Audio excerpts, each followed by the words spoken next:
नमस्कार साथियों, आप सभी का बिग ब्रांड स्कूल्स ईआरपी में हार्दिक स्वागत है। चलिए आज हम सीखते हैं कि किस तरीके से आपको एग्जाम सेटअप करना है। तो सबसे पहले आपको आ जाना है एग्जाम्स मॉड्यूल, जो आपको यहाँ पे दिखाई दे रहा है एग्जाम्स मॉड्यूल, उसको क्लिक कर देना है। अब क्लिक करने के बाद आपको यहाँ पे आप देखेंगे कि आपको यहाँ पे एक फर्स्ट बटन दिखेगा क्रिएट न्यू एग्जाम करके, और यदि आपने हिंदी में एक्टिव कर रखा है आपका पैनल तो आपको यहाँ पे दिखेगा नई परीक्षा बनाएं। चलिए ठीक है, तो फिलहाल हम इसको इंग्लिश में रन करते हैं। एंड देन आप यहाँ देखेंगे कि क्रिएट न्यू एग्जाम जो बटन है उसको क्लिक कर देना है। अब क्लिक करने के बाद आप देखेंगे कि यहाँ पे बाय डिफॉल्ट यहाँ पे 2026-27 ऑलरेडी फील्ड आएगा। एंड देन यहाँ पे आपको नाम लिखना है जो भी आप एग्जाम क्रिएट कर रहे हो। मान लीजिए हम यहाँ पे सेकंड टेस्ट क्रिएट कर लेते हैं, ठीक है। तो यहाँ पे मैं टाइप कर लूंगा सेकंड टेस्ट। तो यहाँ पे आपको सेकंड टेस्ट और या जो भी आप अपना टेस्ट का या एग्जाम का नाम रखना चाहते हैं वो यहाँ पे आपको टाइप कर लेना है।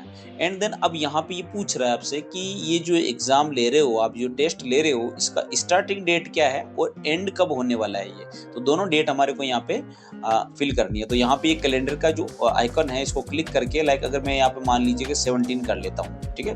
तो 17 अगस्त 2026 मैंने यहाँ पे कर लिया। तो यहाँ पे मैं मान लीजिए कि अगर 20 कर लेता हूँ तो 20 अगस्त 2026 मैंने यहाँ पे कर लिया। तो आप अपने हिसाब से कोई भी डेट यहाँ पे जो है सेट कर सकते हैं। एंड देन सिंपल सा आपको यहाँ नीचे देखेंगे आप नेक्स्ट बटन आ रहा है तो उसको क्लिक कर देना है। अब नेक्स्ट करने के बाद देखिए अब आपको ये पूछ रहा है कि बताइए जो आपने जो भी टेस्ट सेट किया है उस टेस्ट के अंदर इनमें से कौन कौन सी क्लास शामिल होने वाली है। तो लाइक फॉर एग्जांपल हम इसमें से मान लीजिए थर्ड क्लास हमने इसमें से सेलेक्ट कर लिया है, और फोर्थ क्लास भी सिलेक्ट कर लेते हैं, फिफ्थ सेलेक्ट कर लेते हैं, सिक्स्थ, सेवंथ, एट्थ, और आप अपने अकॉर्डिंग जो जो क्लास इस एग्जाम के अंदर या टेस्ट के अंदर शामिल करना चाहते हैं उन सबको आप यहाँ से टिक कर लेंगे। लेकिन एक बात ध्यान रखने वाली बात ये है कि देखिए नीचे आप ध्यान देंगे जैसे आपको क्लास टिक करेंगे तो उनके सब्जेक्ट यहाँ पे आपको विजिबल होने चाहिए। अगर सब्जेक्ट यहाँ पे नहीं दिखाई दे रहे हैं इसका मतलब आपने अभी तक उन क्लास के सब्जेक्ट ही जो है क्रिएट नहीं कर रखे, ना उनको असाइन कर रखे क्लास को। जैसे कि मैं आपको बताता हूँ, फिलहाल मान लीजिए मैं 10th क्लास अगर सेलेक्ट करता हूँ तो आप देख रहे हैं यहाँ कोई विषय नहीं मिले करके आपको यहाँ पे दिखाई दे रहा है। इसका सिंपल सा रीजन है कि इस क्लास को अभी कोई भी सब्जेक्ट जो है असाइन नहीं किए गए हैं, इसलिए ठीक है। तो अभी फिलहाल के लिए मैं इस क्लास को स्किप कर देता हूँ। अभी हम इनके बेस पे आगे बढ़ेंगे, third, fourth, fifth, sixth, seventh, eighth, तो इनके सब्जेक्ट भी हमें यहाँ पे दिख रहे हैं। चलिए अब अगला स्टेप अपना है, यहाँ पे अगले स्टेप पे अपने को चलना है। फिलहाल अपने क्लास सेलेक्ट कर ली यहाँ पे। अब नीचे आ जाना, यहाँ पे देखिए नेक्स्ट का बटन है, उसको क्लिक कर देना, ठीक है। अब नेक्स्ट क्लिक करते ही अब आप देखेंगे यहाँ पे कि अपने को यहाँ पे फिलहाल देखिए कृपया पहले घटक जोड़े, यानी कि अभी तक फिलहाल हमें यहाँ पे कोई भी टेबल जो है नहीं दिखाई दे रही है। और यहाँ कह रहा है कि ये जो ऑप्शन है यानी ये घटक और अंक सेट करने का है। अब देखिए घटक क्या होते हैं, अगर हम इसको इंग्लिश में बोले तो कंपोनेंट, यानी कि कहने का मतलब हो गया कि घटक और कंपोनेंट्स है क्या, एक्चुअल में यहाँ पे सेटअप क्या करेंगे हम। तो मैं बताता हूँ आपको कि जो रिटर्न, ओरल, प्रैक्टिकल, ये जो भी हम जो पेपर लेते हैं किसी भी एग्जाम या टेस्ट के अंदर, ये सब घटक मान लिए जाएंगे, ठीक है। तो अब यहाँ पे हम जैसे मान लीजिए मैंने वहां पे सेकंड टेस्ट सेट किया है, तो सेकंड टेस्ट में हम क्या लेंगे, रिटर्न लेंगे। तो मैंने यहाँ पे रिटर्न टाइप कर दिया। तो अब यहाँ पे आपको टाइप कर देना रिटर्न, और ओरल ले रहे तो ओरल लिख दीजिए, और रिटर्न ओरल दोनों ले रहे हैं तो एक एक करके हम दोनों भी बना सकते हैं। प्रैक्टिकल ले रहे तो प्रैक्टिकल भी आप कर सकते हैं। फिलहाल मैं यहाँ पे रिटर्न लिख रहा हूँ और कुछ नहीं करना है। सामने यहाँ पे आप देखेंगे घटक जोड़े का बटन है यहाँ पे इसी, और इसको क्लिक कर देना है। अब आप देखेंगे जैसे आप इसको क्लिक करेंगे, देखिए अभी फिलहाल यहाँ पे कुछ नहीं था, लेकिन अभी रिटर्न के नाम से सभी क्लास के सभी सब्जेक्ट के लिए जो क्लास हमने अभी सेलेक्ट करी थी पिछले स्टेप में, वो सभी क्लास और उनके सब्जेक्ट आ चुके हैं देखिए यहाँ पे इस लिस्ट में। और इसके सामने रिटर्न का एक टेबल बन चुका है और 2 कॉलम इसमें बने, अधिकतम मार्क्स यानी मैक्सिमम मार्क्स पूछ रहा है और पासिंग मार्क्स पूछ रहा है। तो यहाँ हमें इस स्टेप में यही सेट करना है कि कौन सा पेपर कितने मैक्सिमम मार्क्स का होगा और पासिंग मार्क्स कितने होंगे। तो चलिए अब मैं सेट करता हूँ कि हिंदी का जो है हमारा रिटर्न का पेपर मैक्सिमम 10 नंबर का होगा। तो 4 ऑटोमेटिक इसने ले लिए हैं पासिंग मार्क्स, और मैं लिखता हूँ यहाँ पे कि हमारे थर्ड क्लास का इंग्लिश का पेपर 5 नंबर का होगा, इसने ऑटो सेट कर लिया। मैथमेटिक्स का 10 मार्क्स का होगा, एनवायरनमेंट का 10 मार्क्स का होगा। लेकिन अगर हम एक एक करके यहाँ पे फिल करेंगे तो हमें कुछ ज़्यादा टाइम लग जाएगा, इसलिए हम एक शॉर्ट तरीका अपना सकते हैं कि अगर सब में 10 ही हमारे को फिल करना है, 10 मार्क्स ही फिल करने हैं, तो क्यों ना हम यहाँ से एक साथ फिल कर दे। तो हमने एक सिस्टम जनरेट किया यहाँ पे कि सभी घटकों के लिए एक साथ अंक सेट करें, यूनिवर्सल बल्क फिल कर सकते हैं। तो यहाँ पे आके हमें 10 फिल कर देना है एंड देन यहाँ हमें 4 फिल कर देना है एंड देन यहाँ पे दोनों सेट करे बटन, ध्यान रहे दोनों सेट करे बटन क्लिक करोगे तो दोनों कॉलम में ऑटो फिल हो जाएंगे। देखिए मैंने इसको क्लिक किया और यहाँ पे एक पॉपअप आया और इसको मैंने ओके कर दिया। ओके करने के बाद आप देखेंगे कि सब में 10 मार्क्स फिल हो गए। देखिए 10 मार्क्स फिल हो चुके हैं और इधर जो है पासिंग मार्क्स फिल हो गए हैं। और मान लीजिए इंग्लिश में या किसी सब्जेक्ट में आपको कम या ज्यादा मार्क्स करने हैं तो आप केवल उसमें आके आप कर लीजिए कम, लाइक जैसे मैंने इसमें 5 मार्क्स कर दिए, ठीक है। इस तरीके से आप कर सकते हैं। तो जो भी है आप यहाँ पे एडिट कर सकते हैं एंड देन ये हो चुका है हमारा कंपोनेंट वाला स्टेप एंड देन सिंपल सा आपको नीचे आ जाना है, स्क्रॉल डाउन करके पूरा नीचे, और नीचे आने के बाद देखिए यहाँ पे फिर से नेक्स्ट बटन है उसको क्लिक कर देना है। लेकिन इससे पहले एक कुछ जरूरी बात मैं आपको बता देता हूं ताकि आपको आगे इशू नहीं आए। देखिए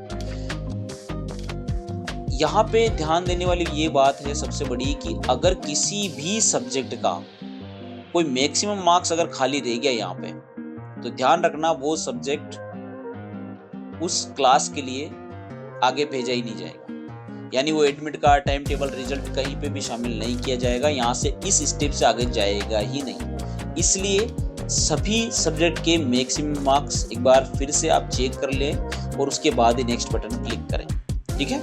अगर आपको कहीं ये इशू आता है कि किसी क्लास का कोई सब्जेक्ट वहाँ पे आपको दिखाई नहीं दे रहा है तो आपको सबसे पहले यहीं पे आके चेक कर लेना है इस स्टेप को कि कहीं यहाँ पे मैक्सिमम मार्क्स तो छूट नहीं गया है, ठीक है। अब आ जाइए नीचे एंड देन सिंपल सा आपको नेक्स्ट बटन क्लिक कर देना है। अच्छा, नेक्स्ट बटन क्लिक करने के बाद ये अपना लास्ट स्टेप है, ये लास्ट स्टेप अपन पूरा करेंगे। अच्छा, इसमें क्या होने वाला है, इसमें ये पूछ रहा है हमसे कि कौन सा सब्जेक्ट किस तारीख को कितनी बजे जो है आप उसका पेपर लेने वाले हो।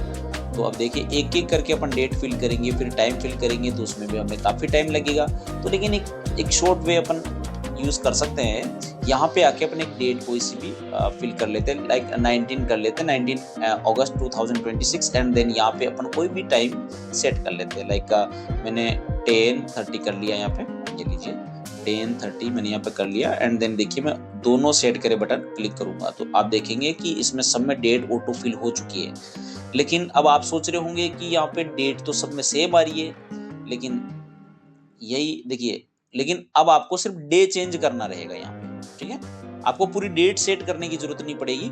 अगर अगस्त में ही सारे पेपर हो रहे हैं तो बाकी आपको ये कुछ भी सेट करने की जरूरत नहीं है। सिंपल सा आपको डेट यहाँ पे, जैसे मान लीजिए मुझे यहाँ पे 20 करना है, ठीक है, या मुझे यहाँ पे 18 करना है, कुछ भी करना है, सिंपल सा सिर्फ डे चेंज करना है एंड देन टाइम चेंज, यहाँ पे हल्का फुल्का जो भी अपना चेंजेस करना है वो कर लेना है। और सिंपल सा आपको स्क्रॉल डाउन करके नीचे आना है और फाइनली आपको यहाँ पे रिटर्न सेव कर देना है, ठीक है। यहाँ से सेव जरूर करना है, ध्यान रहे, अदरवाइज ये पूरे स्टेप कोई सा भी स्टेप आपका सेव नहीं होगा। तो यहाँ पे सिंपल सा आके आपको क्या कर देना है, इसको सेव कर देना और ये हमने इसको कर दिया सेव। अब सेव होने के बाद ये पेपर जो है यानी एग्जाम क्रिएट हो चुका है, सेट हो चुका है। देखिए ये यहाँ पे ये सेकंड टेस्ट जो है ये देखिए इस तरीके से क्रिएट हो गया है, ठीक है। और अब बारी आती है कि अपन इसका टाइम टेबल वगैरह जो भी है वो चेक करेंगे, एडमिट कार्ड भी निकाल के देखेंगे और बाकी सारे स्टेप एक बार अपन थोड़ा इसमें देखते हैं। चलिए, तो अब टाइम टेबल अगर अपन जनरेट करना है तो यहाँ पे देखिए टाइम टेबल, यहाँ पे अपन इसमें सेकंड टेस्ट मैंने सेलेक्ट किया और यहाँ पे क्लास मैंने सेलेक्ट कर ली, लाइक थर्ड क्लास सेलेक्ट कर लेते हैं और यहाँ पे सेक्शन ए सेलेक्ट कर लेते हैं। अब जैसे किया देखिए यहाँ पे आ गया, देखिए हमने ये थर्ड क्लास का टाइम टेबल जनरेट हुआ है, सबका रिटर्न देखिए, हिंदी का रिटर्न 18 अगस्त को हमने सेट किया था और ये कौन सा डे है उस दिन और कितनी बजे का पेपर है ये, ठीक है। ऐसे मैथमेटिक्स, एनवायरनमेंट, इंग्लिश जो भी है सबके रिटर्न, उनकी डेट एंड देन उसका डे हो गया और यहाँ पे टाइमिंग आ गई। तो इस तरीके से किसी भी क्लास का, लाइक अगर जैसे मुझे फोर्थ क्लास का जनरेट करना है एडमिट कार्ड, ये लीजिए, सॉरी टाइम टेबल, तो ये देखिए इनका टाइम टेबल ये जनरेट हो गया। तो सब क्लास के इंडिविजुअल टाइम टेबल आप यहाँ से जनरेट कर पाएंगे। इसके बाद यहाँ पे देखिए आप स्टूडेंट्स का एडमिट कार्ड भी क्रिएट हो चुका है। तो जिसमें मैंने सेकंड टेस्ट किया एंड देन यहाँ पे मैंने क्लास सेलेक्ट कर ली और यहाँ पे मैंने सेक्शन ए सेलेक्ट किया। तो आप नीचे देखेंगे सभी स्टूडेंट का यहाँ पे एडमिट कार्ड भी आ चुका है विद टाइम टेबल, देखिए, ठीक है। और अगर यहाँ पे सारा जो है ऑटो फिल हो जाएगा, ये देखिए। तो इस तरीके से सारे स्टेप ऑटोमेटिक आगे ऑटो सेट हो जाएंगे। सिर्फ आपको तो क्या करना है, यहाँ से ये एग्जाम ही क्रिएट करना है। अब मान लीजिए कि किसी एग्जाम में कुछ मिस्टेक रह गई, आपसे एडिट करना है, तो सिंपल सा है, यहाँ पे सेकंड टेस्ट जो है इसके आगे गए, एडिट बटन क्लिक किया और यहाँ पे आके आपको कुछ भी एडिट करना है, यहाँ पे एडिट करना है, ठीक है। अदरवाइज नेक्स्ट जाइए, यहाँ पे कोई एडिटिंग वगैरह करनी है कर लीजिए, और कोई क्लास एड करनी है कर सकते हैं। अदरवाइज आपको नेक्स्ट क्लिक करना है, यहाँ पे कोई एडिट वगैरह करना है आपको, यहाँ पे एडिट कर सकते हैं। अदरवाइज आपको नेक्स्ट जाना है, यहाँ पे कोई डेट या टाइम चेंज करना है चेंज कर सकते हैं। अदरवाइज आके फाइनली इसको वापस अपडेट कर देना है, बस सिंपल सा। तो इस तरीके से आपको जो एग्जाम क्रिएट करना है। Thank you very much.